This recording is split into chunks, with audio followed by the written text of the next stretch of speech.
శ్రీ లక్ష్మీదేవి అవతార కథ. అసలు లక్ష్మీదేవి అంటే ఐశ్వర్యం, శుభం, సౌభాగ్యం, శాంతి అన్నింటికీ దేవత. ఆమె విష్ణుమూర్తి పరమ ప్రేమితురాలు. ఆమె అవతారం ఎలా వచ్చిందో తెలుసుకుందాం. పూర్వం సముద్ర మదనం జరిగింది. అది దేవతలు మరియు రాక్షసులు కలిసి పాల సముద్రాన్ని మదించినప్పుడు దేవతలు శక్తి లేని స్థితిలో ఉండగా వారికి అమృతం కావాలి అనిపించింది. అందుకోసమే త్రికుట పర్వతాన్ని మందరగిరిగా వాడి వాసుకుని రెప్పగా పెట్టి సముద్రాన్ని మదించారు. ఈ మదనంలో చాలా అమూల్యమైన వస్తువులు బయటకు వచ్చాయి. కామధేనువు, ఐరావతము, కల్పవృక్షము, చివరకు శ్రీ మహాలక్ష్మీ దేవి స్వర్ణవర్ణంగా పద్మంపై కూర్చొని చుట్టూ కమలాలు పూసిన వాటితో ప్రకాశిస్తూ సముద్రం నుంచి వెలువడింది. అందరూ ఆశ్చర్యపోయారు. ఆమె స్వచ్ఛమైన ఐశ్వర్య రూపిణి. ఆమెను ఎవరు వరించబోతారో అన్న ఉత్కంఠలో ఉన్నప్పుడు ఆమె శ్రీ మహావిష్ణువుని గర్వంగా చూసి ఆయనను వరించింది. ఆ సమయంలో లక్ష్మీదేవి శ్రీహరితో ఎప్పటికీ విడదీయని జోడీగా నిలిచింది. ఆమె ఉన్న చోట శాంతి, సంపద, సౌభాగ్యం ఉంటాయి. లక్ష్మీదేవి మనసు శుభ్రమైన వారికి మాత్రమే ఆరాధనీయురాలు.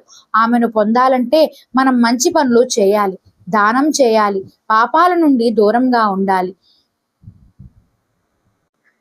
లక్ష్మీదేవి అనగా లక్ష్యం కలిగిన వారు. అర్థం, ధనము, ఐశ్వర్యము, సౌభాగ్యము, శాంతి, విజయం మరియు సంపదలకే దేవత.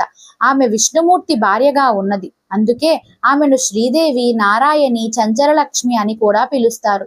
ఆమె లేకుండా శ్రీ విష్ణువు కూడా అసంపూర్ణుడు. ఆమె ఉన్న చోటే శాంతి, సమృద్ధి, సౌభాగ్యం ఉంటాయి. లక్ష్మీదేవి సముద్ర తటంగా పుట్టిందని పురాణాల్లో చెబుతారు. సముద్ర మదనం సమయంలో చివరగా అందరినీ అబ్బురపరిచేలా బంగారు వర్ణంతో కమలంపై కూర్చున్న లక్ష్మీదేవి బయటపడ్డారు.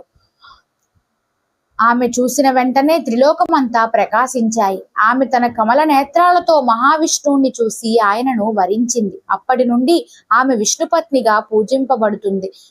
లక్ష్మీదేవిని శుభ్రతతో, ప్రేమతో పూజించి శుక్రవారం లక్ష్మీదేవి వ్రతం చేస్తే శ్రేయస్సు కలుగుతుంది.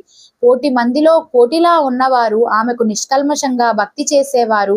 ఆమె నిష్ఠతో ఉండే వ్యక్తుల వద్ద ధనం, సంతోషం, శాంతి నిలిచేలా చేస్తుంది.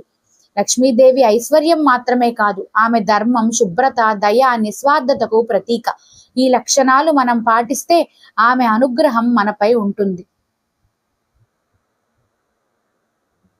మహాలక్ష్మి కవచం ప్రారంభం. అస్య శ్రీ మహాలక్ష్మి కవచ మంత్రస్య బ్రహ్మ ఋషిః గాయత్రీ ఛందః. మహాలక్ష్మి దేవత శ్రీ మహాలక్ష్మి